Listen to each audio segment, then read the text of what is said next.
Rock the Ripple. Rock the Ripple. The Rock the Ripple podcast with Narita McInnes. Let's do this.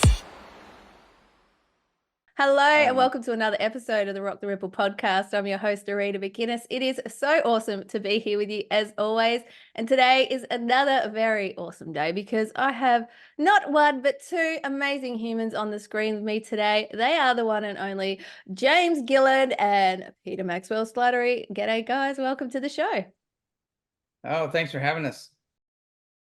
So good to have you guys on. Now, we're talking off camera before. I thought what we'd do is we're just going to have a chin wag and see where spirit takes us today. But before we dive in, I think, James, it's been probably 4 or 5 years since I connected with you and you haven't been on the podcast yet. Pete has just recently, so if you haven't checked out that episode, by the way, I'll link it below. But James, do you want to give people just a bit of an idea of who you are and a little bit about you, and then we'll just dive into all the fun stuff as well. All right. Yeah, that's my least favorite subject, just talking about myself. But anyway, God, how do you explain? I'm like, I have so many hats, I don't even know where to go. But I do a lot of counseling work, a lot of ministry work. I film a lot of UFOs, have contacts, have undeniable documented evidence of both masters appearing and spiritually, very benevolent and very spiritually advanced off-worlders showing up. We've got inner earth beings, masters, Mary, Kuan Yin. We have Baba G, all these other photographs of them showing up at the ranch. It's hard to know where to go because it goes even into gnomes and fairies and inner earth. So because there's a doorway actually at the ranch right on the mountain, and actually Peter filmed it. One day we're sitting out there and I took a laser and I said, the door's right there. And I took a laser and I went knock, knock on the door and it opened up, and this beautiful blue-green door opened up, and the ships come in and out of that. That's how they get in and out. But, yeah, right now I'm in Hawaii right now, and we filmed over 1,300 ships in 3 months here, like treetop level, huge light ships coming in. And so the contact and the evidence is just overwhelming, but you still have the detractors, unfortunately, there's a lot of jealousy and a lot of opportunists and a lot of competition in the UFO community, and it's a controlled narrative. And so the people that are authentic, especially, what blows me away is Peter's got the best evidence I've seen on the planet, basically, even with the physical craft and the beings and everything, real similar to ours.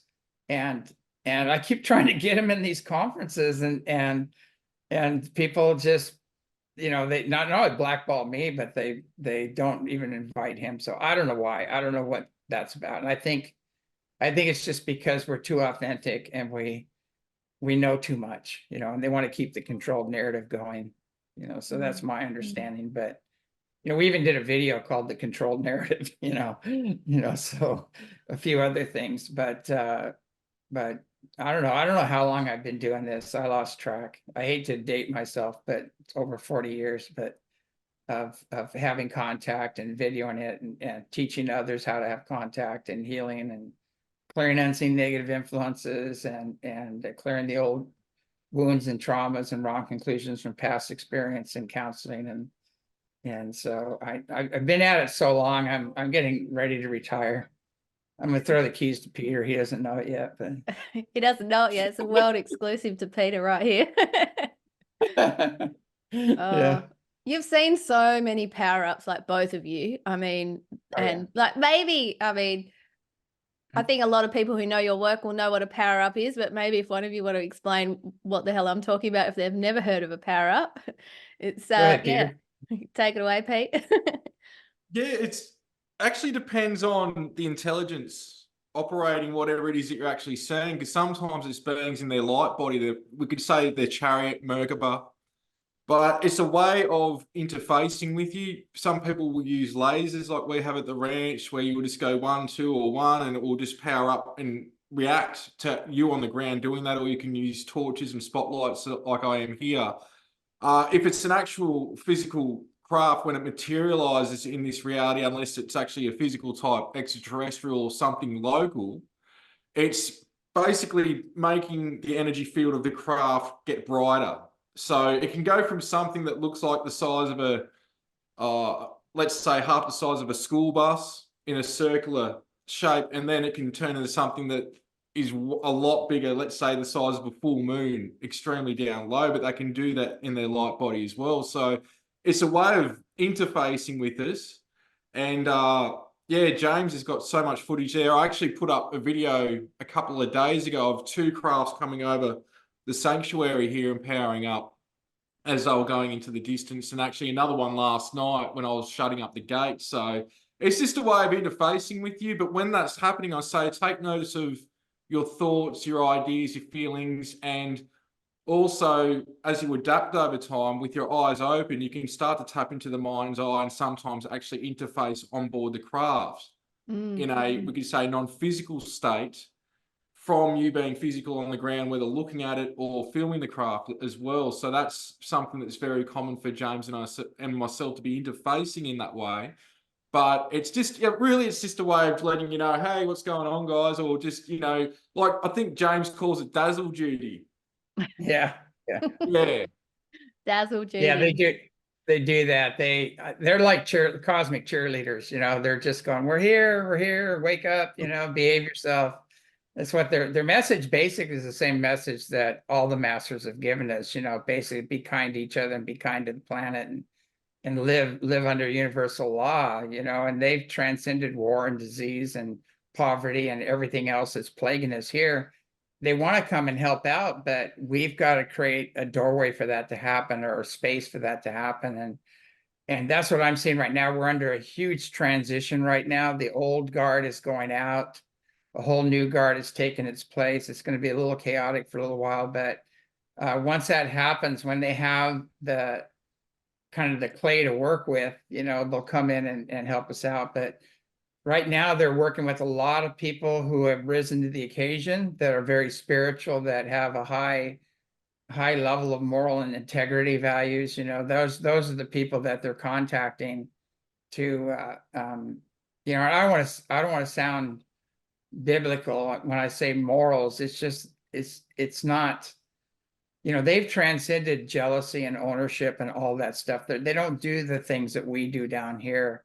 So when I say a moral value, it's like where you're coming from the heart and you're being kind to each other, you're in service, you're helping each other, things like that. I notice a lot of religions, unfortunately, use fear, guilt, and unworthiness to try to control the masses, and they have their bearded gods and images because of experiences in the past. And that's all good and well, but there's something so far beyond that's where we need to get to. But unfortunately, a lot of these programs create division, because rather than be in unity consciousness and work together, they're all kind of judging and pointing fingers, and my God's bigger than your God, and my God's the real God, all that stuff going on. So it's kind of like, we've had Mary appear here on many occasions, and I asked her about, how do you feel about the church? And she said, I'm not Catholic, and she goes, I'm a universal being and I'm here for all the children. So that's what we need to look at, is that nobody owns the masters, nobody owns God, and nobody has the right image of God. It doesn't even have an image in its most unlimited understanding. So we need to get, realize that, we all came from the same place, and we all go back to the same place, and we're all family, and get on with it, start cleaning up this planet. Well, something that both of you guys do that I really love is all the work on self-mastery. Like, you're working with people to help them to tune into themselves and to stand in their power, be responsible for themselves. And the more and more people that we've got doing that, that is how we create that higher level of consciousness, and that is how we open our hearts to more of what it is that we do want, rather than what we don't. Do you want to speak a bit about that, you guys? Go ahead, Peter. Yeah, I think something to add here, going into that and adding on to what James said, is that I'd like people to think about just the aspect that the same consciousness we have is the same consciousness in a bug, in a plant, in an extraterrestrial, in a master, in a saint, in a sage. So it comes down to an aspect in terms of, through my own experience doing this now in the public eye for 15 years, James has been at this a lot longer. Of course, we've actually been working together for around a decade now, but it's twofold. A lot of people come to James and myself, and I don't want to speak to James, but I see it because I've been at ECETI quite a lot. They're coming from the ET aspect, or they're coming from the spiritual aspect. Now, I will give that sometimes it's a paranormal or a Bigfoot or little different things as well. Yeah. But I think it's been a huge, irresponsible move in this community in the past. And I will never point at names because maybe they're oblivious in some cases. But spiritual protection is very important when you're delving down this. And why I'm going into this is because people that get into C5 or ETs, they eventually, whether they realize it or not, go into self-mastery.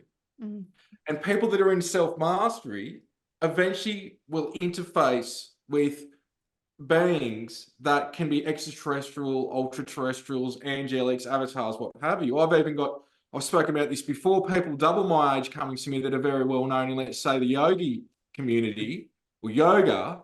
And it's something that you just don't talk about because you go within. But when you go within, and as you're rising to the occasion, as James says, you're going to interface with different intelligences that, if they are true and they're in line with what you're in line with, they're there to help you empower you, not to uplift you and guilt trip you. They're going to give you those tools and the mechanics to find out your own manual in that process. And so it is something that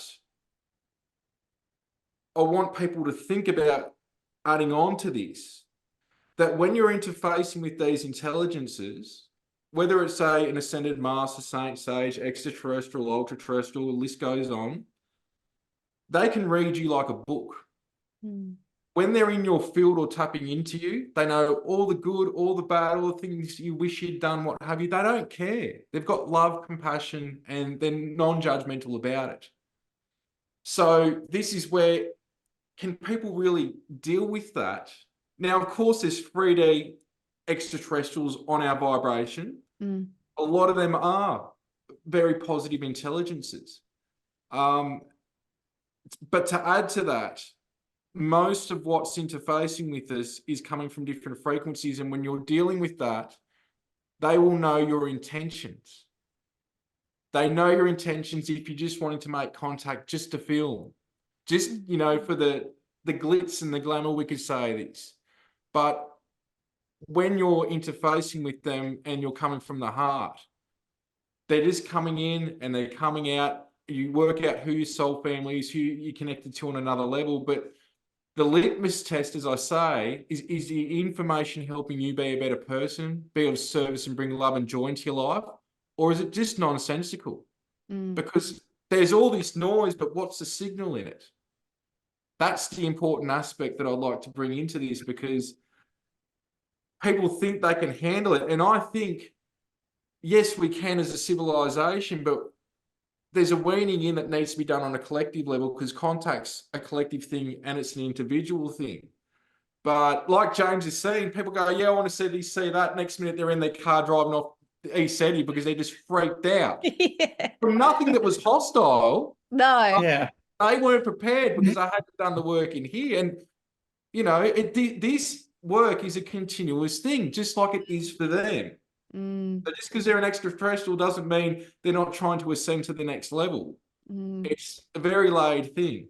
Yeah. Oh, it's so layered, isn't it? I'm so glad you talked to that point, because it is so layered. And you're right. Like, I'm just imagining all these people just driving away from ECETI now, freaking out because they've like seen this being. But it's true though. Like, you have to be honest with yourself too. Like, am I ready for that? Am I ready to do that? And if I'm not, what work do I need to do to get to where I want to be? I guess is something else as well, isn't it? Yeah, we had some elders here and we're doing a sweat lodge and we have people from all over the world come here and elders and teachers and it's very eclectic. And we were doing a sweat lodge and so one of the chief that was there, he's not with us anymore. It was Chief Golden White Eagle, but we were talking in the sweat lodge and this one woman was saying, I want to have a contact. I want to have a contact. And I said, you do? You sure you're ready? And she goes, I'm ready. They need to come down now. She's like demanding. And so I said, well, when you come out of the lodge, you're going to be in an altered state and you're ripe for contact, or you're going to see some things that ordinarily you might not see. And sure enough, we come out of the lodge and here's this huge golden ship coming in, getting bigger and bigger. And I see her running and grabbing a tree and hanging onto it, and people think they're ready. They say they're ready. I'm ready. But when it happens, your brain, you get a brain freeze a lot of times. You freak out, and so they have to come a little at a time to prepare you, because the interface with them, especially through consciousness, they have such a high frequency, it brings up all your lower frequency stuff. And so it comes up, and some people aren't ready to own that or heal with that. And it's just whenever you're with a being of a high vibration, like your lower vibrational stuff is going to come up, and they call it the wake of a yogi. Like the yogi will come through and he'll do his thing, and then he leaves and everybody's shit comes up, and everybody's like this. And unfortunately, that's just part of the process. But I did want to talk about, we have a saying, just because you're dead doesn't mean you're enlightened, and just because you're an ET doesn't mean you're benevolent. And so, as Peter said, the self-mastery tools are really important to learn how to protect yourself, how to heal unseen negative, influences, how to set boundaries. Because there are some ETs that are not in your highest and best good. And there are spirits that you probably should set boundaries with and saying, they're not operating under universal law. They're self-serving and they're manipulative, and they use flattery. They say there's 3 people that fall victim to flattery every time. It's like men, women, and children, so they'll come in and they'll say, you're the chosen one, you're going to save the planet. Or they even tell you, you're Jesus reincarnate, and some are faker spirits, and they'll come and act like they are Jesus or Mary or somebody else. And so you really have to learn discernment and how to, develop your inner sensitivity so you can sense the frequencies and intentions of these beings, so you can set boundaries and move them on. And you can work with the other masters. You can call them in and do this healing prayer. We have it on our website, and it teaches people. It's in all my books as well. So it teaches people how to clear these out. So it's really important. And the last thing I would say is that the dark side of things, these guys also know all your little wounds and traumas and your intentions and everything else, and they know how to use them. And they know how to go through your friends and family and use them against you too. They know how to trigger them and project their stuff on you and just create all kinds of chaos. So it's really hard right now, especially if you're on the forefront or the leading edge of things. You're going to be challenged by friends and family and people in the community and everything else. They're going to, you're going to mirror and amplify what they haven't healed or dealt with yet. And that's just, it just happens. It's just all about frequency. When a lower frequency hits a higher frequency, everything comes up, and it's sympathetic resonance and tries to find that neutral part. But people need to realize that, because right now we've got to really learn loving detachment and learn how to stay centered and not take things personally. It's like lately, I don't know what's going on with me, but lately I meet somebody and it's like 5 minutes later, I just became every man that ever did anything to them throughout their entire lives and past lives too. It's like, and I'm just sitting here. Like, that's what I told him. I said, hey, I'm just sitting here, I'm watching your process, and I'm totally supportive of your process, but you need to own this. It has nothing to do with me. And I'll look and see, maybe there's a past life thing in there or something but I usually do the old Ho'oponopono thing or whatever, I'll go within and forgive them and release them, and and get back into that center, and then just sit and let them process. And some get through it, and some run off. It's too hard for them to deal with what's going on. And that happens at the ranch, because the ranch, and Peter's going to have that too, probably experience that. But whenever you've really anchored in the frequencies on the ranch, people come and their stuff comes up. And some people go, oh, I love this. I'm home. This is like the Pleiades, I feel home here.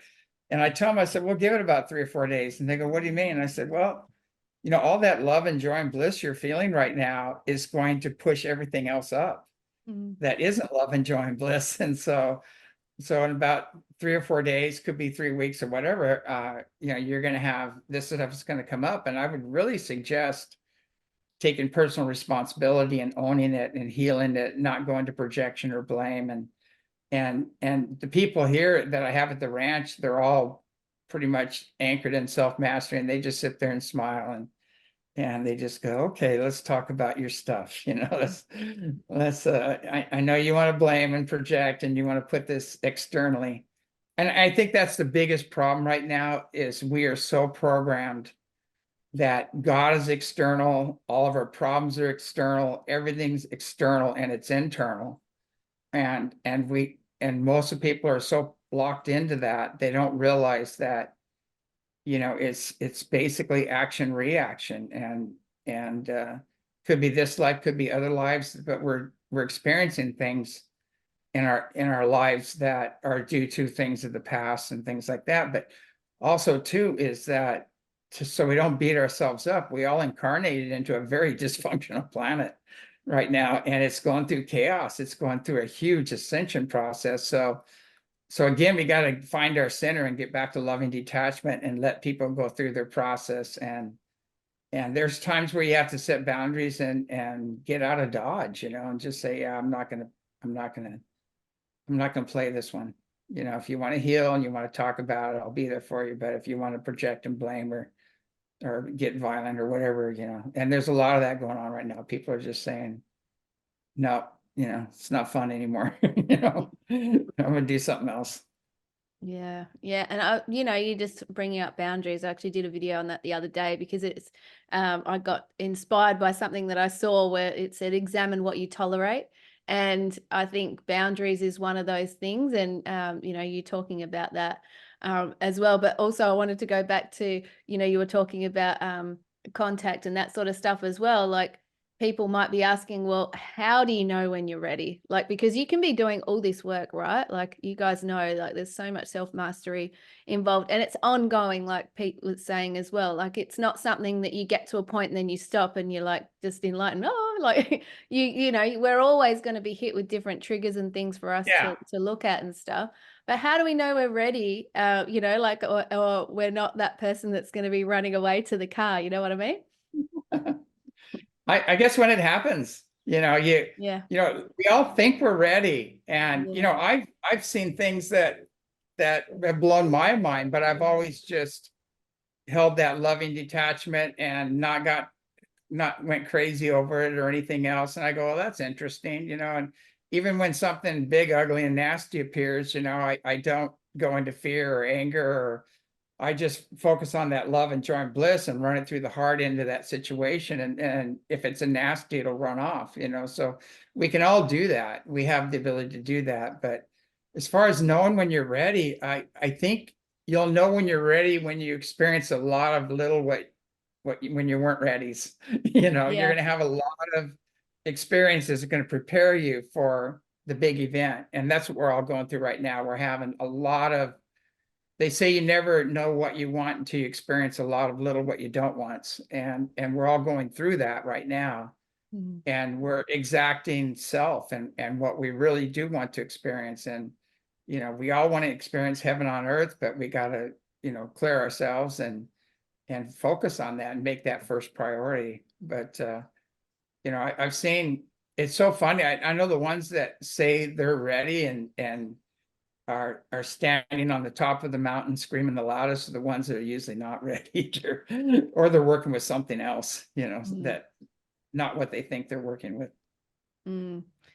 And what about you, Pete? Like, I know you're just you are so good at teaching and helping people through the self-mastery process as well. And you've had so many experiences yourself as well, as James. Like, what can you talk to about that? Just bring it on. I think,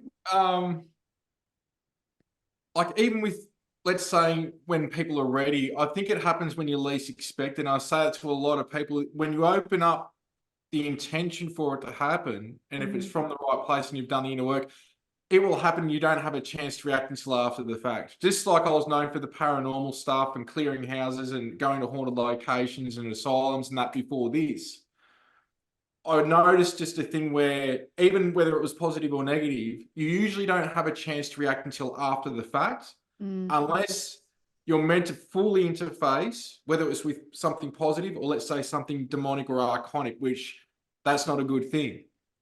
But it takes on a life of its own to the point where you start to realize you've had contact ever since you were aware that you were here on this planet, experiencing it through thoughts, through ideas, through epiphanies, through concepts, through dreams, through visions. There's many ways, but to get to that point of understanding it's been there all along, you need that aha moment, which comes at a later date. But I will say here that ETs and whatever comes with it, ultra terrestrials, inner earth, fairies, Bigfoot, list goes on and on.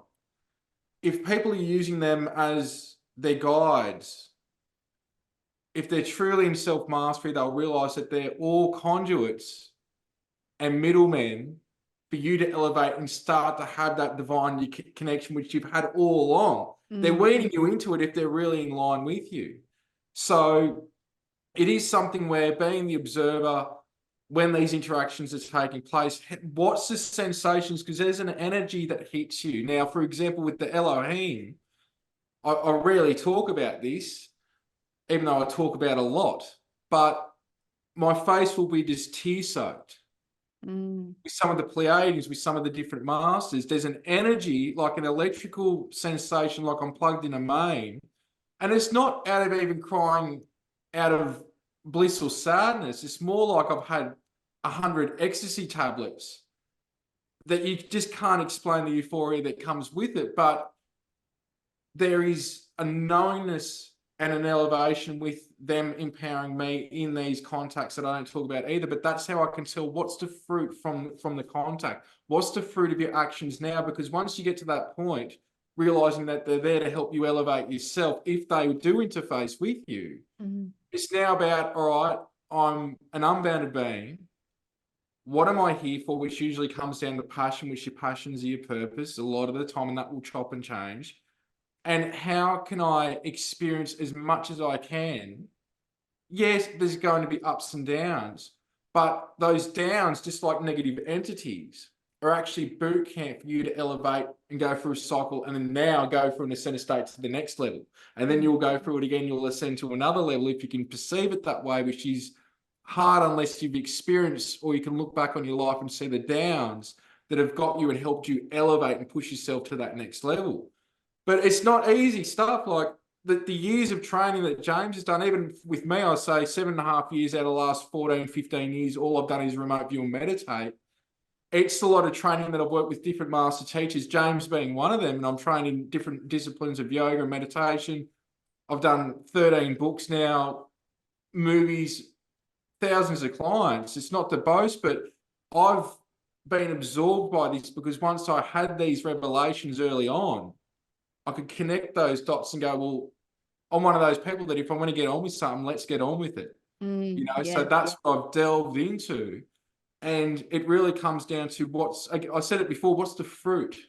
What's the signal in even what I want to attract in my life or experience in my life? Because if you don't know, well, then you're going to get everything, just like with spirits. You're going to get positive, negative, positive ETs, negative ETs.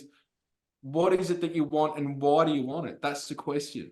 I love that you said that. And because when you know what you want, or you are willing to know what you want, you are in that position to be able to do that. And like you said as well, like being discerning about what's coming to you, and you can only do that when you know yourself, when you know who you are, and when you've been able to look back and you've had lessons or wisdom that you've gleaned from different experiences along the way. And so until you're sort of in that point, then you can be discerning, and you can go, okay, this isn't great right now, or this feels right. And like your experience that you shared, thank you for sharing that. Like, just like that feeling of like your heart expanding so much that you can't even explain it.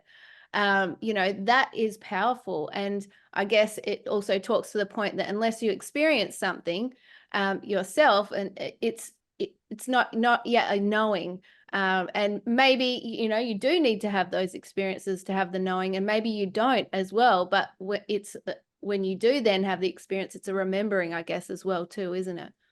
Well, I will just say quickly, there's blessings in burdens, right? Absolutely. Yeah. I think I said this on the last show with you, that when I started to say every morning and night, God, how can I be a vehicle for you to work through and assist others? That's where things change. But there's also a letting go that needs to happen for God to prevail in your life and to uplift you. That there's going to be, I don't know if I should be doing this, who's this person, what's their agenda, this, that, the other. But if you follow the heart, which is going to be very uncomfortable, God's going to elevate you and take you to places beyond your imagination. But you've got to surrender, and it doesn't mean you don't put out for what you are wanting to experience and be of service of. But that's like God going, all right, you want to do this? Are you ready? Because I'm going to take you to get there. But the path that you think is not the path. And that's where you're going into the unknown. It feels like you're dragged by the neck all over the place. But it is a process in and of itself. Yeah. I couldn't agree with that more. Yeah, there's some things coming up. It's going to get really interesting because, in the days to come, because there's so many levels to this. But if you take Creator, God, Great Spirit, whatever name you want to give it, it's pressing in, and it's coming through the suns, and the suns are all connected, and the Earth's Schumann resonance is off the scale, and it's like on the highest level that anybody can imagine. It says we're going forward. And people need to realize that. And it's all about frequency and intention, basically.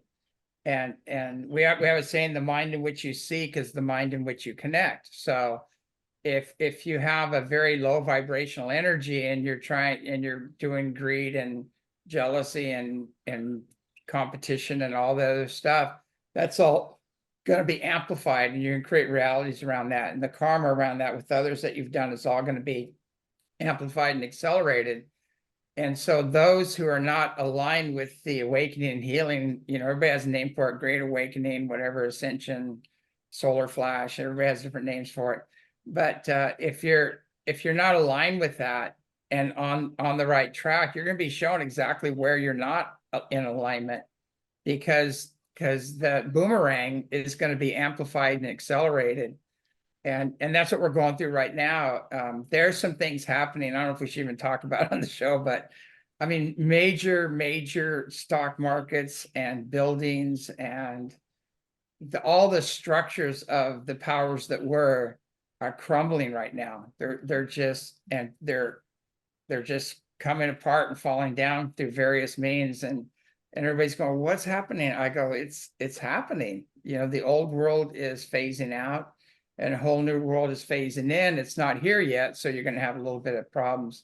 But I got a mosquito coming after me here. Speaking of little bloodsuckers, no.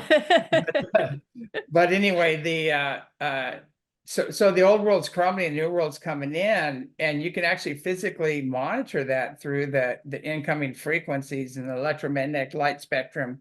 There's new bands in the infrared and the Schumann resonance, everything else. It's all there. I mean, you can see it all happening. It's off the scale right now.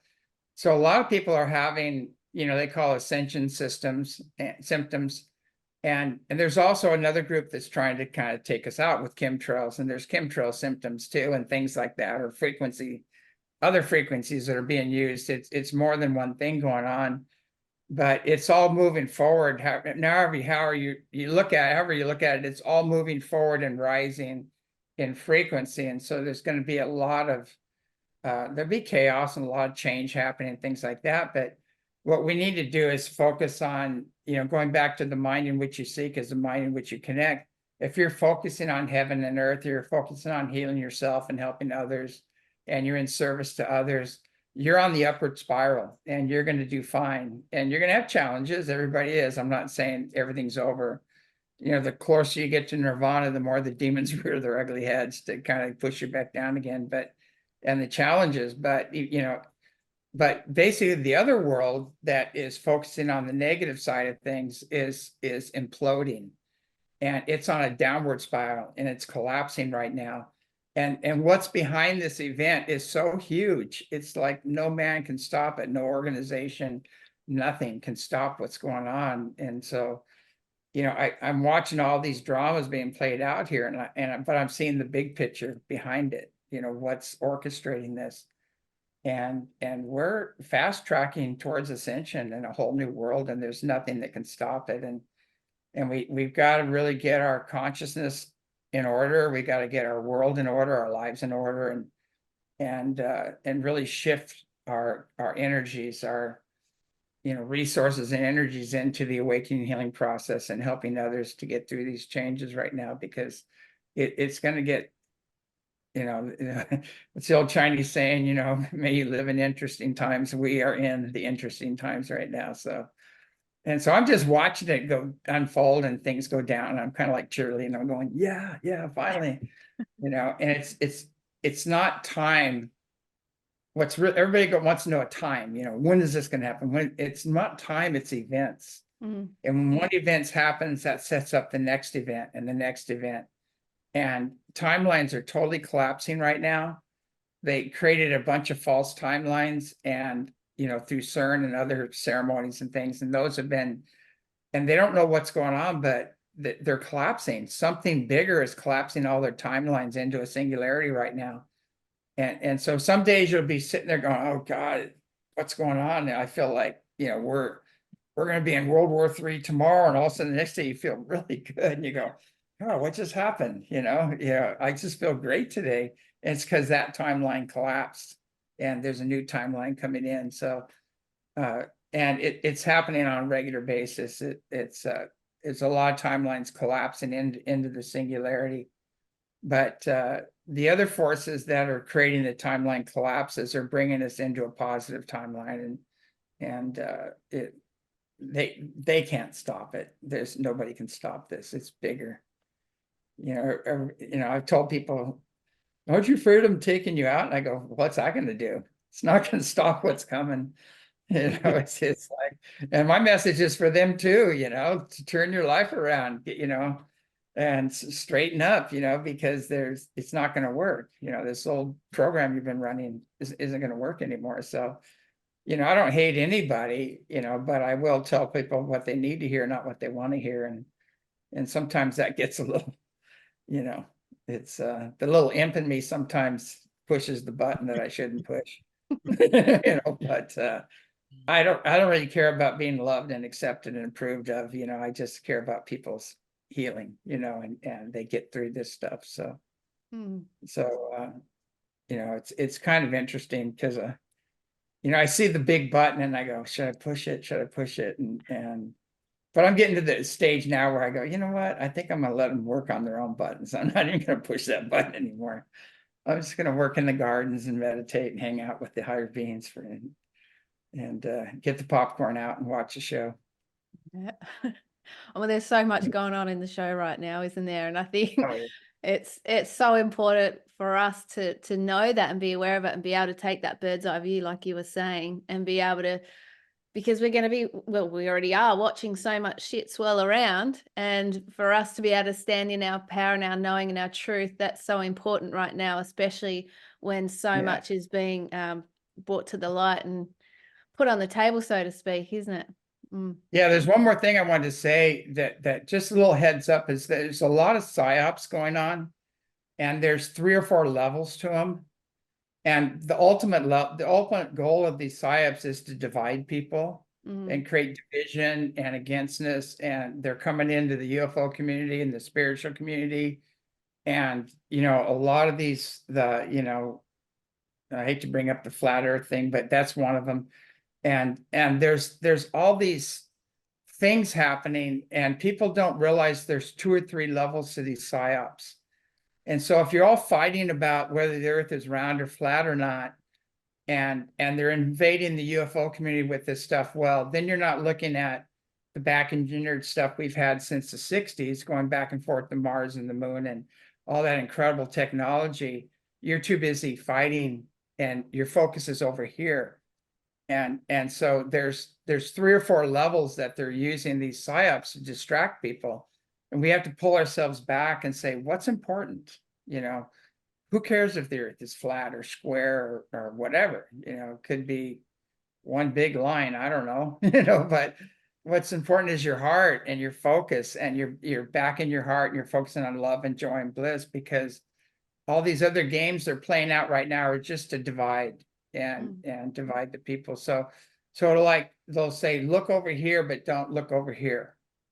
And there's 2 or 3 levels to it. It's not just this or that. It's like there's 3 other levels to it. And so when you back up and look at everything with the Buddha mind or the fresh mind, and you're not emotionally involved in or engaged in it, you can see everything really clearly, and you can see what's really going on. And that's what people need to do right now. It's like, you know, if it's not creating heaven on earth, and if it's not focused on love and joy and bliss, and if you're not really, like my focus is to bring heaven on earth and to reunite with these beings, you know, that have transcended war, disease, and poverty, and they have the technology and the wisdom, you know, and the knowledge of the true history of earth and everything. You know, why? Let's bring that in. Let's work with that, because that's going to solve the other stuff. But you know, don't get caught up in the details and need to be right and all the other stuff, because you know, I've looked at all this stuff and I hear all the arguments and everything else, and I have my own opinions on it, which there's a lot of unanswered questions. I definitely don't believe NASA about anything, you know, because again, you know, now they're trying to say, well, we never went to the moon and it's all CGI and this and that, right? And so that's got everybody focusing on attacking NASA and making NASA wrong. Well, what's behind that? Behind that is we've been going back and forth to the moon and Mars since the 60s, the late 60s, and we have that technology, but you're not going to focus on that because you're over here focusing on the other, you know, whether we went to the moon or not, or whether it was CGI or whether it was all filmed, you know, and things like that. So beware of the layers, the psyop layers that are coming in to distract people. And really the main thing we really need to focus on is making our own personal connection with God, Creator, and Great Spirit. That's what we really need to focus on, and releasing the past and healing. And then we're going to have direct knowing. We'll have knowledge of what has really happened. You'll just know. But you're not going to know if you're caught up in all the dramas and all the disunity and division games that are happening here. Well, it's just taking away from yourself, isn't it? And it's a distraction, taking away when you really need to come back. And it's about balance as well, isn't it, too? Being balanced in being able to see all the things, and then being able to know, okay, this is who I am, and this is what I stand for. This is how I show up in the world. This is how I serve, and having that point of view too, isn't it? Yeah, it's like as you wish. You know, I go, you know, basically, you know, the earth is square as you wish. The earth is round as you wish. Everybody's evil as you wish. You know, that's kind of what happens. Yeah, that's what you want. Have at it, you know. But I'm just gonna sit. I'm just sitting here, you know, with my popcorn, and you know. No, that's great. What do you want to bring to the table there, Pete? Because there's so much there to bring, and I know you've got something. I'm ready. I'm ready. Yeah, no, it's a very layered thing. Like even the amount of time James and I've spent, whether at the ranch or here, it's just conversations like this all the time, just because of our own experiences and the knowledge we've got and people that we've met or beings that we've met. But it really comes down to there's a non-human intelligence with a negative agenda that is orchestrating a lot from behind the scenes. But our true essence, that's shapeless, as formless, as unbounded, is also non-human. and is the spark of the divine. And that is the core, that if you can tap into that, you can start to now take control of the reality that you're experiencing. There's, child trafficking, there's, deep underground military bases that actually go beyond the military, that a lot of the military would dream of having some of these tech, that they're using not just crafts, ET or reverse engineered extraterrestrial vehicles, but they've also got Stargate technology. There's so many avenues that you can go down to with, weather manipulation, but then we've also got earth changes, because we're in a highly energized place in space, as James has talked about for years, that we as a collective are going through our own cyclical ascension. But you've also got an individual ascension in this process as well. And this is where we are, some of us going to a new earth. Some people are going to a complete different realm that's beyond a planetary body. Some are going into the rainbow body, the Merkaba aspect, or they're purely just raising their frequency, which is what this is allowing to happen, to where the light is now shining on the darkness. And that darkness is void of light. So when the light shined on it, there is chaos. Just like if we look at Simoscope with sound and frequency, and you hit a tone and then you got perfect geometry, what happens between one tone and the next tone? There's chaos. So it's up to you to embrace that chaos as an opportunity to house clean yourself before you go that next level. But we're going through that as a collective as well. And so it's just a very layered topic. But like, I'll bring up one thing here. Even with James, I've been in talks with people about the med beds, people connected to the UN. Now, I can tell you, James, people bring up med beds now in the RV. James knows about this from the inception of these things, right? We know they exist. I'm very, let's say, disenchanted with some people out there that think they're in the know.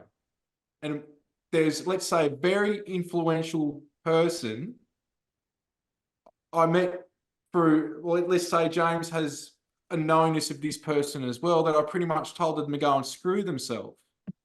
That's apparently got up there with wealth that makes probably George Soros look nearly on par. That the reason for that is I'm going to open a sanctuary and do what James is doing as well, because we're not waiting on somebody to give us money. There's part of the system that's manipulating the system, that if you could have done this and bought the med beds out in the 80s when I was born, why didn't you friggin' do it? My point with this is none of this is new. And people, in one trip to America, I met 3 women who didn't know each other that told me the same story of their husbands killing themselves because they thought the RV and the financial reset was happening that weekend. This is devastating. And what I'm saying is, I know this stuff is real, but don't wait on an external source, even like Trump, to fix your problems and that's going to fix everything overnight. What the good forces want is you to empower yourself. And if enough of us do it, this ascension transformation process can be exponentially quick. But while others are waiting on somebody else to fix something, like with the sanctuary here, I've got everything put into it.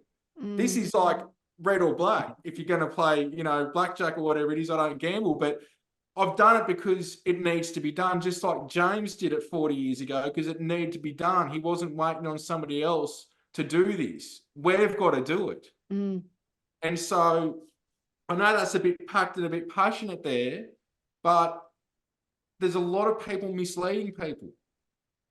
And I've talked to a lot of people behind the scenes that if I release some of the emails and things that I've got, people will be shocked at who's coming to talk to me.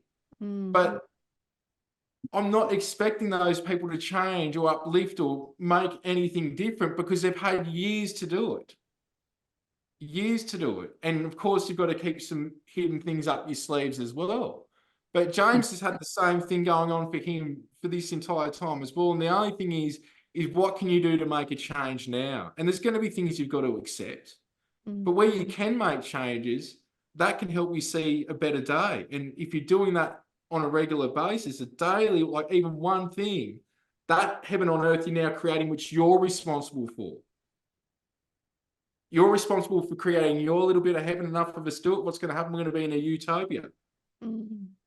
Well, I think I love that you said that because really, and I can understand you getting passionate because ultimately we are the solution. And as airy-fairy as that might sound, we're the solution. So if we are putting our power and waiting for someone else to come up with it, then we're giving our power away. And so we need to be responsible for ourselves. And so for bringing in what we need to, and yes, work as a team, work as where we can. But obviously, like ultimately, we have that power. So if we're if we're waiting for someone else to come in and be the source of everything, then we're not taking full responsibility for the good and the bad, you know, in our own lives. And so I hear what you're saying with that. Absolutely. And James has been in the thick of this for so long. Like, he gets a lot of crap like I do. And if people knew the people that walk through James's, like, I mean, anyone in this community going back 40 years has been through there. Doesn't mean James endorses or, you know, is with everyone, but I mean everyone. There's a lot of people that have been through there. James has seen it all. He's put up with all the crap through this as well, and it hits me sometimes to go, if people only knew the James that I know, not just a public figure that everyone loves or a majority love to an extent, but I alluded to some of this in my recent book, Ascending. Just some of the private things that, I've talked about a little bit. They're not super private, but the stuff that James has been doing and experienced, and even his contact in and of itself, people have got no idea, but yet he seems to keep putting up with the most crap. And, you know, being at this for 40 years, you just go, wonder why. Yeah. And it's the same reason I'm going through it, because I don't want any of this out and to be seen and endorsed by legitimate people, because what happens now is their interests now get taken away. I've had people from the agencies and the space agencies, and I won't go on, coming to me. That's how I know. They can't go public with any of this, which is why I've been asked to keep a lot of this on the hush-hush down low. But if I've got to do something eventually, I will, and it's not to go against people's wishes, but there's the good for the all sometimes, and then there's, you know, your own interests, and whose interests you're really covering up. A lot of the time, it's the elite behind the scenes that are, you know, the cabal that are doing this. That there's even those behind the cabal, which James knows a lot about in terms of what their agenda is and what they're trying to do to the human race. Yeah, I wrote a book about just recently. Peter helped me publish it, but it was UFOs: The Origin of Man and Religion. And part of the book is a tell-all, and I didn't tell all, because if I did, the whole UFO community would probably collapse. But I did tell enough to kind of warn people about what happens when you go into this community. And if you are authentic and you are who you say you are, and you can produce the goods and you have the evidence, you're gonna be severely challenged by the posers and the people who aren't authentic. And as Peter was talking too, there is an element that has infiltrated the spiritual and the UFO community that is satanic and Luciferian and very, very wealthy, and they're controlling the shots. So that's, if you are authentic and you really do have the goods and you're trying to bring a spiritual message, you know, you're going to be blackballed. And so people go, well, why is that? And I said, because you know, you gotta have a really high level of integrity, and, you know, kind of moral integrity as well. And you have to contact and work with these beings. You have to have a certain frequency, and rather than learn from you and raise their frequencies, people try to pull you down. I know Mary Rodwell talks the tall poppy, you know, the tall poppy. You got to cut it down so you can feel safe or whatever in your own comfort zone. But you know, I've gone all the way to the top, and I've seen these beings, and I've had offers, and, you know, join us, and you're special, and your monetary problems are over. We can tell that you're, you know, one of the chosen ones, and offers like that. And I, you know, I wrote him a letter back, and I said, all I hear about it in this letter is flattery and division, and everybody's chosen. The people that choose are the chosen ones. And why are you trying to divide me as special? Where if you're enlightened, nothing's special. It's all God. It's we all have that spark within us that can become the full flame. But it's a funny how they use that flattery, and the people that buy into that, they're at the highest levels. I mean, they're locked in at the highest levels, and they are being paid, by the, Rockefellers and Rothschild and that group.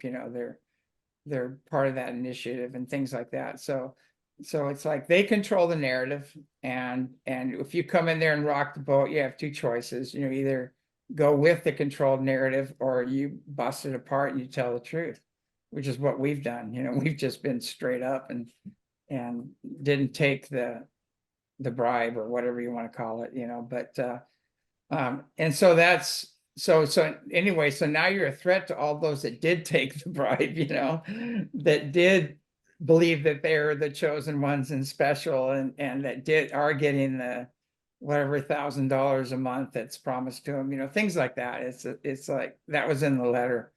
But I read the letter, and I wrote him a pretty scathing letter back saying, what the hell, why are you dividing? Why are you not using your resources to help heal humanity and the earth? Why are you creating this elite division program, this hierarchical program? And I just laid into him. I didn't hear back from him, but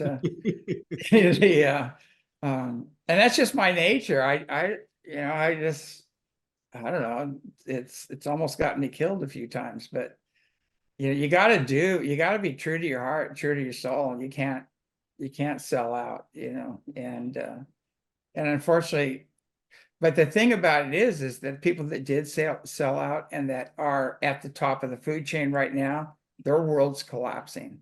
Mm-hmm. And they're being exposed for who they are and what they've done and who they're working with, and all the censorship and suppression and the other things. Because the bottom line is these beings that want to help us, they have, like I said before, they've transcended war and disease and poverty, and they have teleporters. They've got what do you call it? They've got everything. They've got replicators. They have, they can replicate anything. They can send frequencies. You can take a healing herb and send the frequencies through the ethers to somebody and heal them and do whatever they want. They can check out your frequency on your body. There's an imbalance here. You've got some parasites here. Let's just flip the switch, bonk, and they're gone. And they can they can balance out your organs and bring them up to par. And some of that technology is getting out now. It's coming out. But to me, I asked myself, how can these people live with themselves and hold these high and mighty, lofty positions of being the saviors of the planet or whatever, and look at a cancer ward with all these kids, and they're suffering and dying, and their parents crying, and their mothers. And how do you allow that to continue when you have the solution? And that, to me, it's just unthinkable. I go, what kind of a person would stop and censor and stop this technology and this information and this other stuff from coming in? And there's your answer right there. And that's what we're dealing with.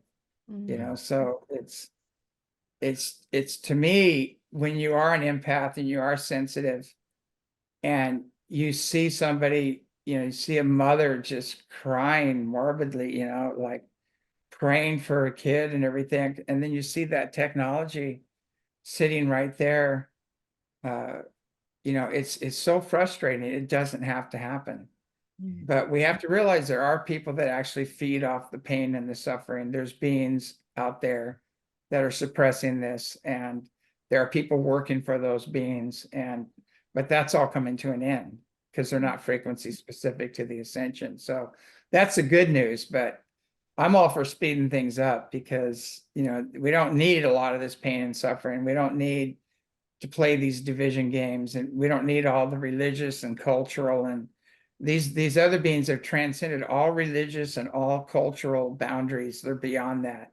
They see the creator in all creation, and all of us as part of that. And that's what we need to get to. We need to know that that's possible. And there's no punishing God out there that's going to hit you with a lightning bolt that has a light laptop taking notes, you know. That doesn't exist. That was in some of those bearded Anunnaki guys in the past, you know. And so people are going, I don't know, I love God. I want to become one with God, but he's probably going to toast me, you know. And for all the things I've done, well, you know, the big joke we played on us is God doesn't have an ego, it can't judge. It's beyond that. So we keep our own books. So forgiveness is already there. So we just have to forgive ourselves, release the past, and go forward and live according to universal law, and we're good. That's you know. But you got to get through all this garbage of jealous, wrathful, genocidal, punishing gods and images, and you know, fear, guilt, and unworthiness are the barriers to enlightenment. And so, you know, and basically self-forgiveness and reconnecting with source is the way out. And it's all internal. It's not an external. There's no, you know, there's external things that can buy you some time, but that's all you're getting. You're getting a little extra time. Oh gosh, that was awesome. Yeah, it is all internal, and we are the change, aren't we? We are the ones. Yeah. We are the ones. Yeah, Aren't we, people ask me, they go, I Hey? really want to see an ET, and I go in your bathroom, turn on the light, and look in the mirror. Yeah. So the Earth was colonized again and again and again. We've been a series of colonies that have had to start over as primitives, and some people are aware of that knowledge, and other people keep that knowledge away from people. But on a soul level, our soul was created by source, and our soul is the connection to source, and it's that spark, and we can ignite that spark and become the full flame, you know, become one with the one consciousness. We all have that ability within us, but we're being told we don't, or talked out of it, and had all this other stuff layered on top of us. But you know, when you get down to it, within the core of everyone is this just loving, joyous, powerful, manifesting God or goddess. That's our core essence. And we just have to get rid of the layers, you know, covering that up. Yeah, absolutely. Absolutely.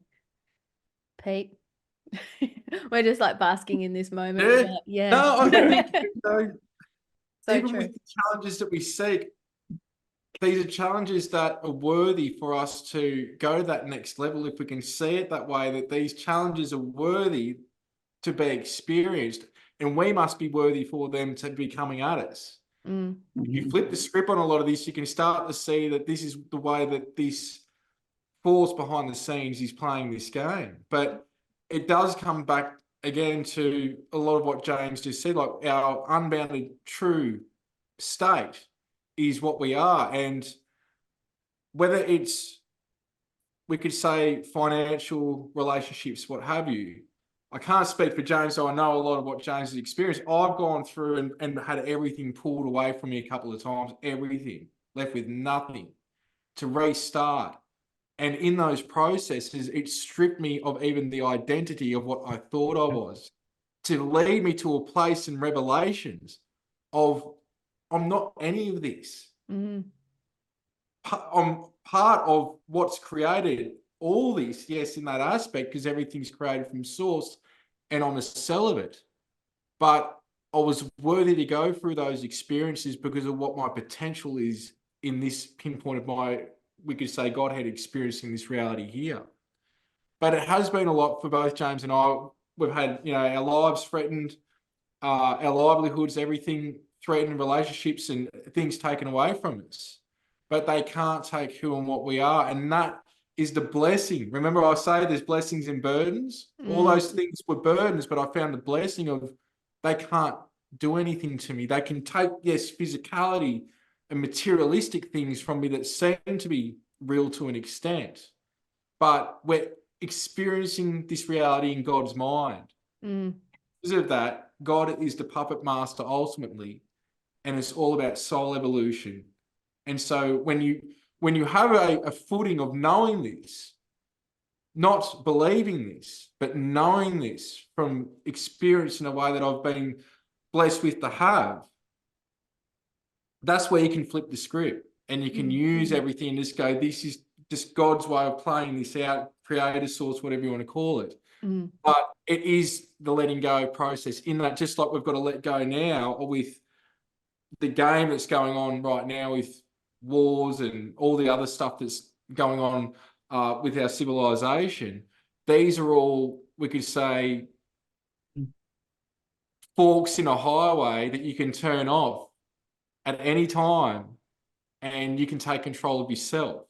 And enough of us do it again, and we're doing it for the right reasons, for elevating ourselves and being the best version of ourselves. All that stuff starts to just have no effect on us, which means it won't happen a lot of the time because there's no reason for these events to unfold now, because the bipolar opposite of all this, which we could say is still source, because the negative is source, it's an aspect of source. Yeah. It's not getting the loosh that it once needed because it's wanting the human reaction.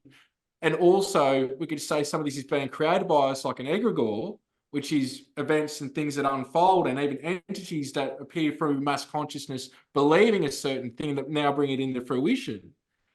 This is up to us now that we can also use that for our benefit. And I think in a lot of cases we do. Spiritual beliefs, this, that belief, what have you, it can be positivity. And we don't know, people go on a belief system again, but that belief now becomes reality. So just like in my recent documentary, which you saw as well, how I talked about that dream experience that now I'm waking up to a levitating golden tablet in my room. What's real and what's not? It's all here, but if you let this orchestrate here, now you've got a way that you can manipulate. Of course, if you're doing it for the benefit of others, now you've got a way that you can flip the script. Yeah, I love that. I love that saying. One master told me, he said, imagination is real on the level of imagination.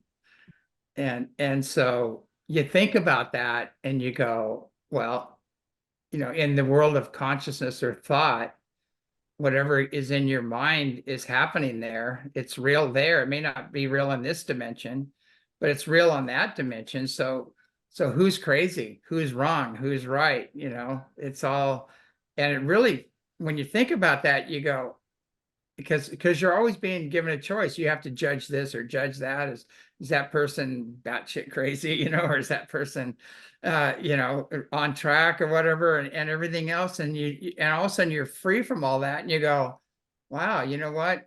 There's 8 billion people on this planet creating reality, some collectively going in a direction, and people ask me, what does the future hold? And I said, it depends. There's 8 billion people creating their own future. Some are doing it collectively. Some are working out old past karma and grudges and things like that. And that's what's happening on the planet right now. But what if we just stop and back up and go, whoa, wait a second.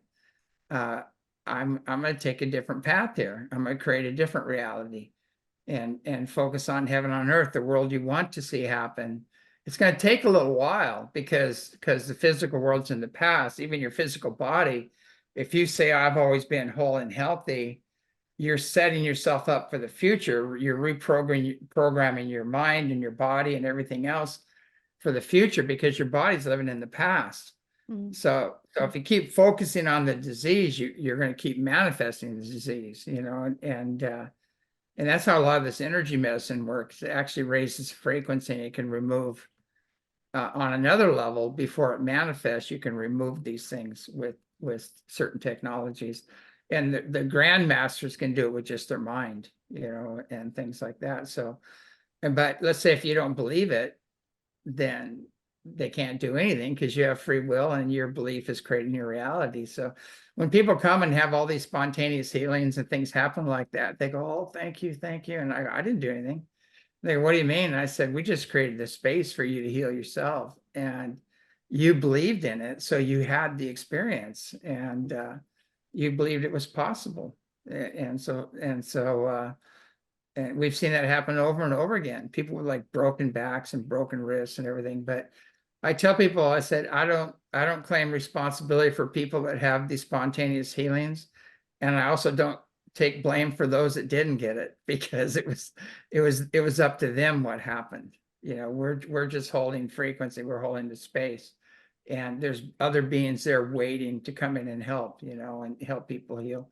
But the bottom line, it goes back to personal responsibility, basically, and we're just not seeing a lot of that on the planet. There's so much, I mean, look at the political arena. There's so much projection and blame and hate. And a lot of it's been herded, you know, it's a herd. We've been herded into this certain left or right. It doesn't matter. We've all been herded by the news and by call it the lamestream news and things like that. And people need to break away from that and just go, wait a second. And as I said, go back to the Buddha mind, you know, that I like, you know, the old philosophers would say, how do you know? You know, people would make these statements, say, well, how do you know that? And they go, what do you mean? They go, were you there? Do you have any personal experience around that? No. So how do you know that's real, or that person, you're dumping all this garbage, you're dumping all your unhealed wounds and trauma on this person and everything else. And you know, perfect example of that is Trump right now. You know, it's like, and I tell people, you know what, there's been a lot of problem with very rich white males. Okay, we understand that. There's been problems with that. And so this guy comes along and he's a very powerful, very wealthy, you know, rich white male. So he's going to trigger everybody of color, everybody of not, and that haven't transcended their own old wounds and traumas and wrong conclusions. So in a way, he's like bringing everything up for people to look at, but most people are projecting and blaming and throwing all these charges against him and stuff like that. And you go, none of that's real. Like the vast majority, none of it happened. And you know, it's like, where did you hear that? You know, and then you turn on CNN or MSNBC and they're just blasting it over and over again. And even the people involved said that never happened, you know, like, what are you talking about? And so, I mean, that's just an example, but I'm saying it's a perfect example. Like, what an amazing healer. He came down and he's just bringing everybody's shit up, you know, but the projections they're throwing on him are not him. He loves our country, you know, he loves the people. He really, you know, he's doing everything he can. If you know the real story about him and how many people he's helped, people would change their tune, you know, but he's humble. He doesn't talk about that, you know, which he should. I think he should. I think they are finally coming out with it. But he's helped a lot of people who had drug addictions, a lot of people were broke, a lot of people were losing their houses and things like that. And he's just stepped in and taking care of it, but he doesn't talk about it, you know, and he tells others not to talk about it. And that to me is very noble. But these other people that are attacking him, I go, well, what's in your closet? You know, let's take a look and see what's in your closet here. And boy, it's pretty ugly. You know, it's really ugly. So my phone's going nuts over here. Can't hear it. That's all right. But I bet guess he's we're- playing a role, isn't he? He's like in the game of life that we're all part of. Everyone is playing a role, and different people bring up Yeah. different shit for different people. And if there's something there for us to look at, or it brings up, if we find ourselves projecting, well, then we know and there's something there that maybe we need to heal or look at. Like you've said many times, if you don't like what you're feeling, do a healing. I think you've said that. Yeah, James. yeah, exactly. And, you know, we've done everything over our lives. You know, I have full memory of my lives. I know off-world lives. I flew by the earth before it was solid. You know, I have full memory of all that. You know, I've been a black man. I've been my grandmother's Cherokee. You know, I've been a Native American elder and all of that. You know, I've done almost everything. I was a Viking, you know, warrior. I was a road bandit. I was a cripple. You know, we've done all that. And so that's all within us. But the more you understand that, the more you've been all these things, the more you can forgive yourself and others. And so in a way, what he's doing, he's coming in, he's just bringing everything up, even past life stuff, I think, for people to look at and heal, and all the grudges, of the past are coming up now. And there has been generational stuff and race stuff that's happened in the past. But the bottom line, if you look at our Constitution, it's really a divine document, and it's made to keep the power in the people and empower each individual. We did stray away from that now and then, in history, but originally, though, it's a divine document. It's divinely inspired, and we need to stick to it and support it. And people take oaths to defend it and the people, but now there's so much self-service now. And he's coming in and exposing all of that right now, the swamp, whatever you want to call it. He's not the only one. This is global. This is a global event. There's people rising everywhere in every country coming forward and exposing all this stuff. And it's part of the awakening healing process. The energy coming in is pushing all this up. And so now we're sitting there, we're going to see all of it. Now, what are we going to do with it? That's the next step. What are we going to do now? Okay, now, before we're in that herd consciousness and we're being totally led by the nose, with the news and things like that. Now that's all collapsing and we're seeing everything for what it is. And the next step we're in right now, okay, what are we going to do about it? And that's what I think is happening on a global scale, that people are just rising up and saying, okay, we've had enough of this, because we've been under draconian law for a minimum of 450,000 years. And that's collapsing right now when we're going back into universal law, and the higher beings are helping us make this transition. So, it goes back to each individual taking personal responsibility, doing your part. You can't just sit back and it's like, I'm seeing now a lot of people that did their part and they're being punished for it now. That's all flipping. And it's all flipping now, and the karma is going back. So when, a good example is to say I'm this crazy whacked out DA or something, and I'm going to just throw everybody in jail that doesn't believe like me, or doesn't, that doesn't do this DEI thing or whatever they have, and I'm going to prosecute everybody and like this. So what's going to happen? The big flip around, you're going to be in jail, you're going to be prosecuted, you're going to be. And so the roll around, we're in that rollover right now where they had a saying, the hunters will become the hunted. And that's what we're in, right? We're in the flip over now where everything's being exposed. You're finding out it's all based on power struggles and lies and deceptions. And now the people are being exposed that have been doing that. And so we're in the flip over, the rollover right now. So it's going to be everything's happening really fast, and it's going to be great on the other side. And a lot of people go, I don't want to be here anymore. And I go, just hang out a little longer. It's going to flip, and I understand, it's like, I've been saying that for 40 years. Like, get me out of here. I go, beam me up, Scotty. There's no intelligent life, but anyway, there are some really good people. And, I mean, I know you guys are great, and there are other people like us out there, and we just need to come together and work together and support each other, and we'll get through it.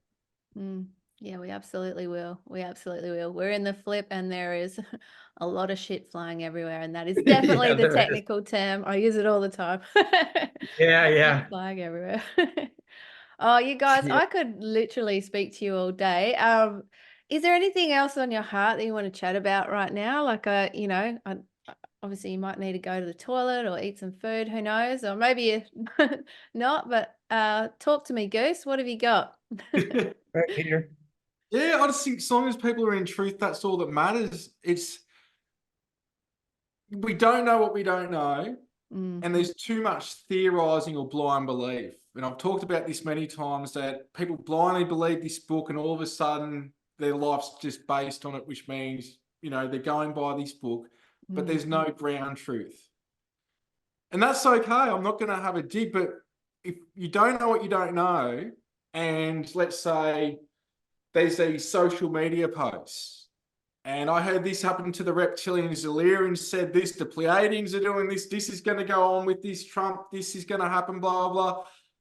99.9% of it is crap. Doesn't mean there's some little seed of validity to it. But I've spoken about this before. a lot of the contacts and my meetings and experiences, I won't talk about in some cases for 10 years. Why? Are you going to let your enemies know what you're doing? It doesn't mean I'm out to hurt anyone, and 100% not. But what I'm saying is, are you going to get on and broadcast what you're about to do?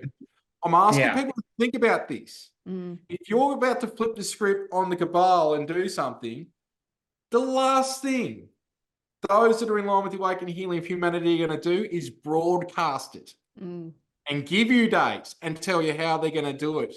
This is why you don't see a lot from me, except helping people and I'm doing a lot more interviews now, of course, but it's been a lot of work over the many years, and it's something that I see. What happens is these people come out of nowhere, they get a couple of 100,000 subscribers, and then you don't hear from them. They might last a few years. And you see the people like James for 40 years. He comes back. Oh, what? He goes again. He comes back. Me in the last 15 years. Look at the fruit. Because there is a lot of crap and it's very misleading. And then what happens is people get the crap, like get the shits with James and I when we say something, just because we're telling it from our perspective of what we know, not believe. Mind you, there's a difference. And there is a big difference, just like even with the events I've held over the last 15 years as well, I've had people walk again without needing walking frames or assistance, eyesight get better, hearing get better. I don't even know how it happens. All I know is that the space is held just like at James's, that happens, whether it's them allowing that to happen, whether it's beings coming in and assisting with that. I think it's a number of different things. But there's things that we know and there's things that we don't know. And all I know is that I know what I know. And whether people accept that or not, it doesn't matter.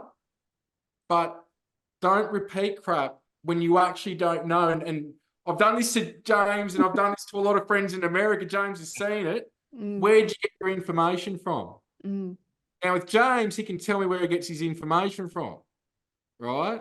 When people go, oh, well, they said it. Where did they get their information from? I don't want second, third, fourth, fifth, sixth hand, some post that you find out was actually a 10-year-old post on the internet that now is being posted as if it was yesterday. There's truth, and that's all there is. And there's not just my truth or your truth. That's a cop-out. There's truth.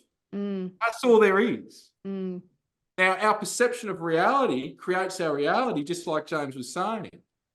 And on the frequency that you're vibrating will bring the reality online that you're going to experience.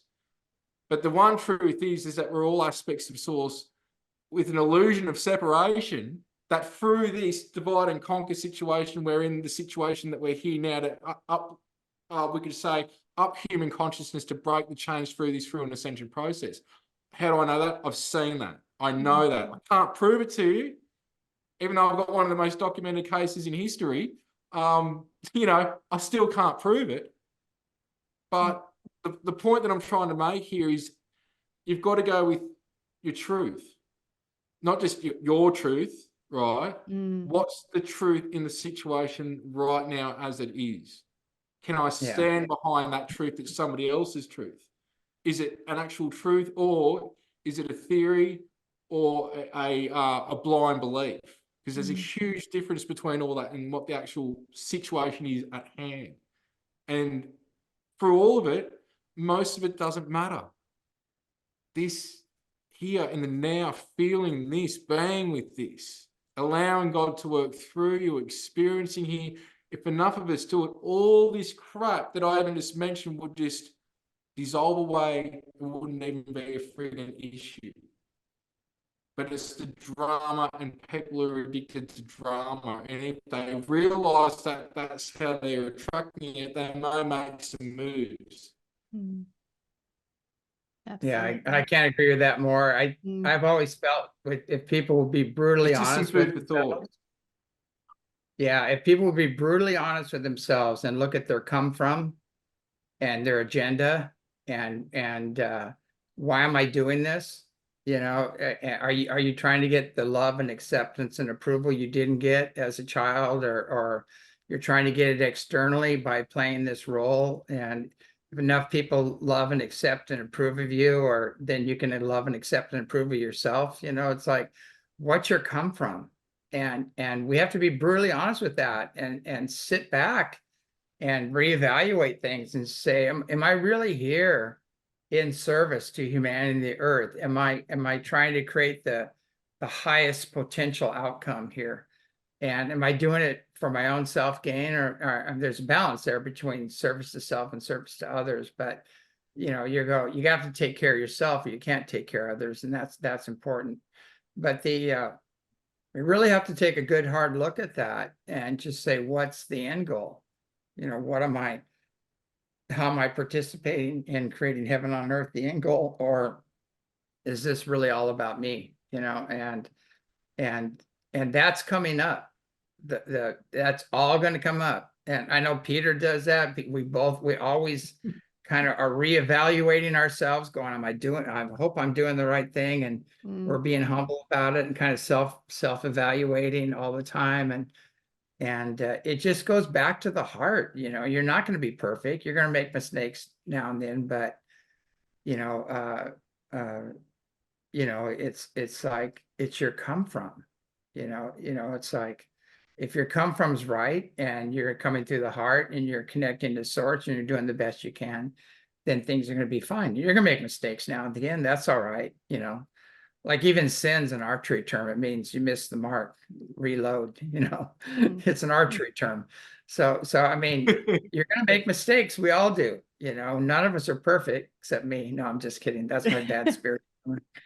But I'm totally PC incorrect too. I'll let you know. But I make jokes that are PC incorrect on purpose. Yeah, because this whole PC correct thing is a form of mind control. And we're all unique. We have our own unique purpose for being here. And we all should not be talking the same, using the same words, and trying to be this model citizen, that's multicolored, whatever, that's all mind control. We got to find out what our own unique purpose is and be authentic, and we're going to get through this. So a lot of people, I'll shock some people sometimes just to get them out of judgment, and I'll say something, or I'll see a big red button and I'll make a bad joke about it to push it. And it's not, I seen it. I seen him do it. Yeah, Peter seen me do it. And I go, whoa, that was a big one, And but the thing is, my intent is for that person to heal and take a look at that they do have this big red button there. And so I put that before my own peace of mind sometimes. And I don't know. Somebody told me once, it was really funny. They go, you're a cross between an imp, Santa Claus, and Jesus. And I said, I'll take the imp. I said, those other shoes are just way too big of shoes to follow in, but anyway, the bottom line is we just need to stop judging ourselves and stop accepting the judgments of others, and go within and realize who we really are and get on with it, get on with our mission. Because, there's an old saying, gods don't do boring things, and we're in the thick of it right now. And we incarnated for this, so, we didn't come to be absorbed by this mess down here. We came to change it, so we and it's okay not to know what you don't know. Yeah, that's so important right now. It's, what's really powerful is saying, I don't know. Yeah, because everybody's trying to be the master and the I know and this big personas, right? What if you say I don't know and sit with that for a minute? Because as soon as you say I don't know, you dismiss the ego, and the real knowledge comes behind it.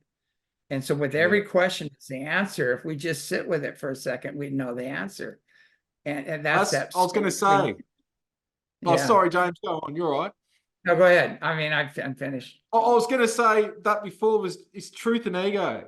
And you just said when like, for example, with I don't know, now the ego's been hit. And even with a lot of what I've been doing here, I don't know why I'm doing it. As soon as I said the source to be a vehicle for me to work through, I got no idea what I'm doing. Everyone close to me knows this, but the litmus test is, what's the fruit of the action? in terms of Exactly. everything. Yeah. This, I hope, for me, is to leave a legacy, not under, oh, look at what Pete did, a place that can stay on in Australia, that can just be a place of self-mastery and what have you. But I'm helping people. That's the litmus test for me is, right, what's the fruit of this action? Is it being of service to others in a way that nobody else has in this country in this way before? And it's not that I'm special or anything, it just hasn't been done. I know many have tried and they've fallen because they haven't done things legally, through councils, through governments, what have you. But a lot of the time, even with, I could be sitting there having lunch and I just get up, walk out, look up, there's a flying source of broad daylight. Everyone walks out and goes, how'd you do that? I don't know. Yeah. I got no idea. Now, sometimes there's full-blown telepathic communication, visuals, everything I'm getting. But people seem to have a problem with, I don't know. And those are the mysteries that we find in here, the answers to, I believe, anyway. But it's getting out of the mechanics of I need to know this, that, and the other. You'll know when you've got to know. That's the way that this unravels. How many times in our life do we look back and we see the reason, role of events happened they did, that you're not going to perceive until you're at the place you are down the track from those events. There's no other way around it, but it's okay to not know. And to tell you the truth now, I've got no idea what I'm doing. And I'm finally okay with it. I'm finally okay with it. Yeah, exactly. It's like, too, it's just like, well, if everything goes, it goes again. I've done it over and over again, it's just like, whatever happens, it's like I already died, so I know where I'm going, there's no big deal there. This might go back to the Pleiades and do it for the 16th time in the 12th dimension. That old chestnut. Hopefully they kept my ship polished, and I'll go back there. But yeah, it's kind of like a lot of us have no idea how vast we are because we think we're a body and a personality, and we've been herded, through social media and things like that. But we've been everywhere. We've been all over the galaxy. And, but when that awakens, you just go, whoa, you look around you and you go, wow, you guys don't know, it's like, you don't know what's really going on here. It's like, and then you're the tall poppy, and they come after you, but it's all right. It's fine. Now I have fun with it. It used to upset me. And now I have fun with it. I gotta give it your best shot. I've been attacked and ridiculed by the best. I've heard everything. And we're going into these before we even started. Yeah. So that a lot said about him. Yeah, I was telling Peter all the time, I'll go, Peter, who in the hell cares? I say when the F cares, basically. I say, who cares?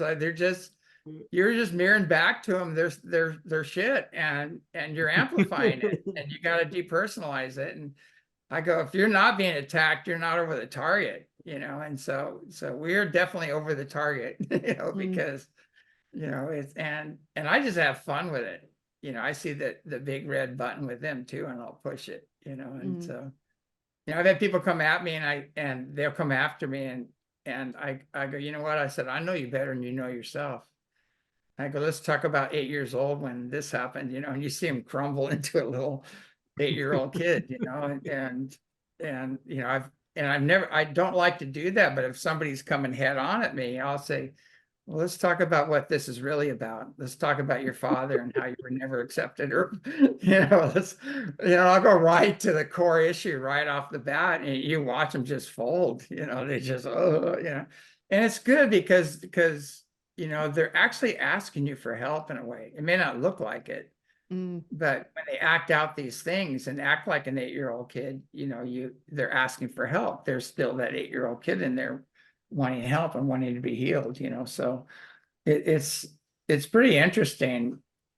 But nothing is as it seems. Whatever's coming at you is not what it seems. There's something else underneath it.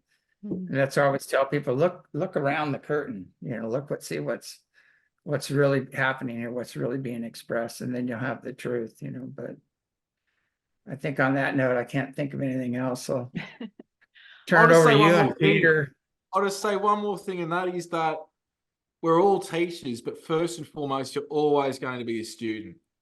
Yeah. And there is not a teacher that I haven't met that isn't still finding new ways to assist others or working on themselves, and there's always another level. Mm. And I think if you can acknowledge that you are a teacher to everyone, that what you say and what you do affects everyone and everything, but first and foremost, you're always going to be a student, but you're always, on top of that, a vehicle for Source, and a way that Source expresses itself and learns as well.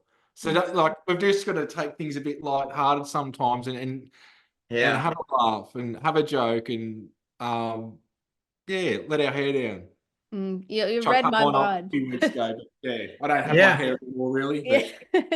Let what you can down. Let what you can. But you Yeah. read my mind. I think like it is. It's fun. You got to bring the fun to it too. We've got to have a sense of humor about all of this as well. Bring that in. Bring the heart in. Remember that we don't know what we don't know.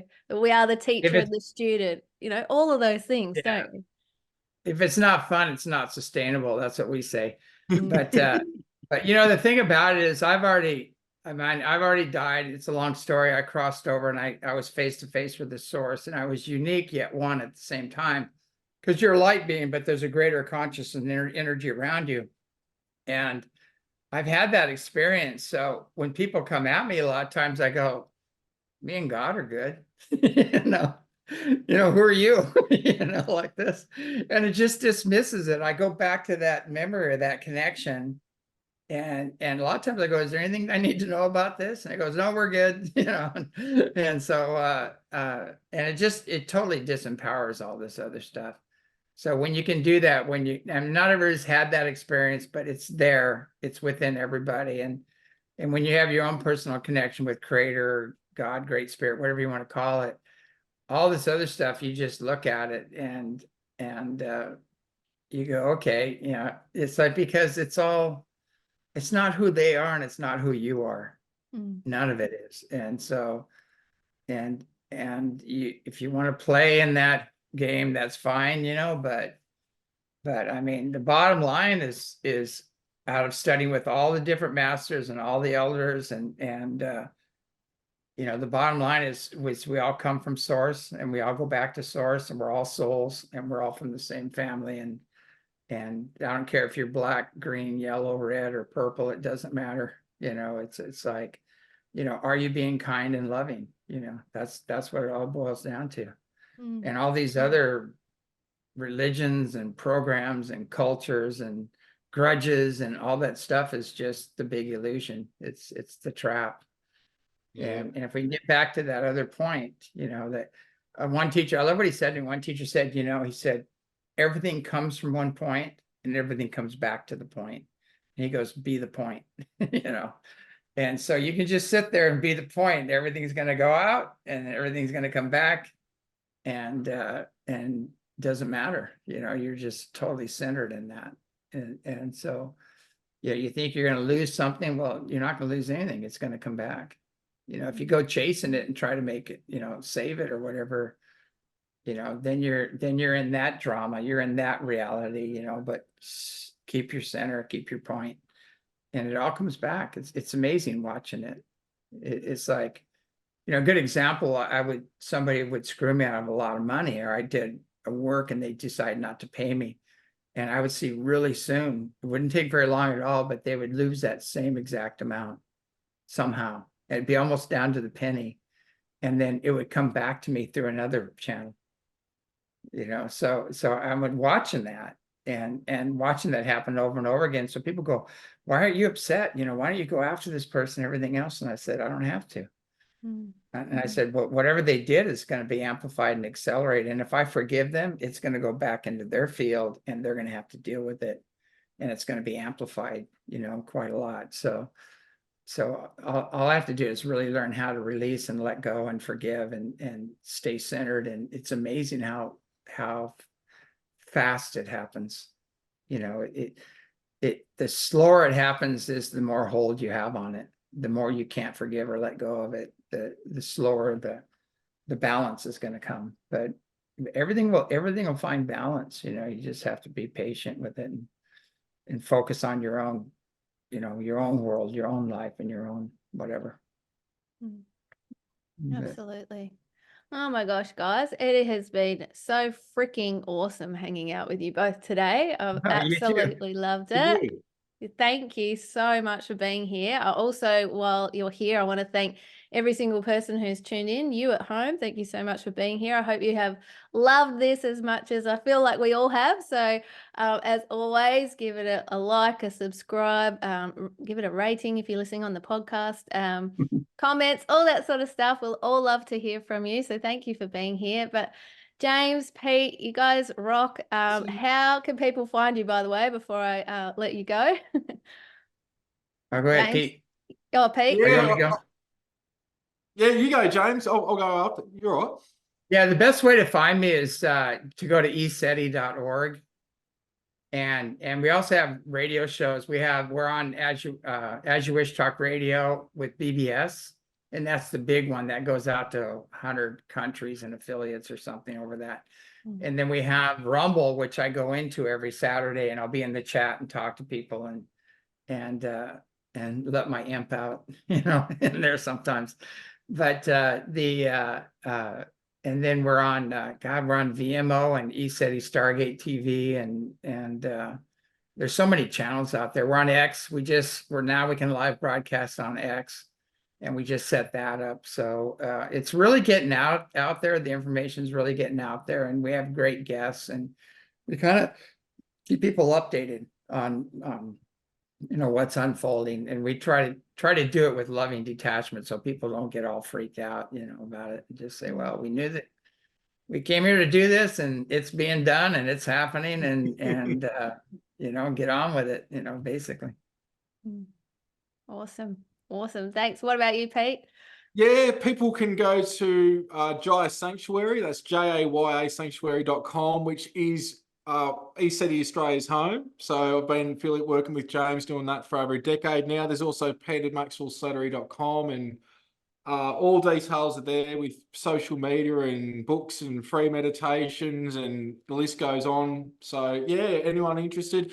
Also, the next event's booked out here, but from our spring onwards into the end of the year, I'll have, they're up now and people are already booking from around the world. There's self-mastery events that are 2-day workshops with CE5, as well as CE5 events by themselves and some sky watching. So if people are interested, located sort of on the border of New South Wales and Victoria, between Coral and Rutherglen, surrounded by about 18, 19 wineries. It'd be good if I drank, but I don't. But it's goldfield country. But if people are interested, go and check the website out and come and see the sanctuary for yourselves if you're inclined in whatever way, whatever event you want to choose to come and experience, and I can assist you. So yeah, thank you. Awesome. Oh, well, that is just great, guys. And I will link everything in the show notes in the description so everyone can click through to any one of those places. So, I just want to say thanks again for being here, guys. It's been an awesome chin wag. Thank you.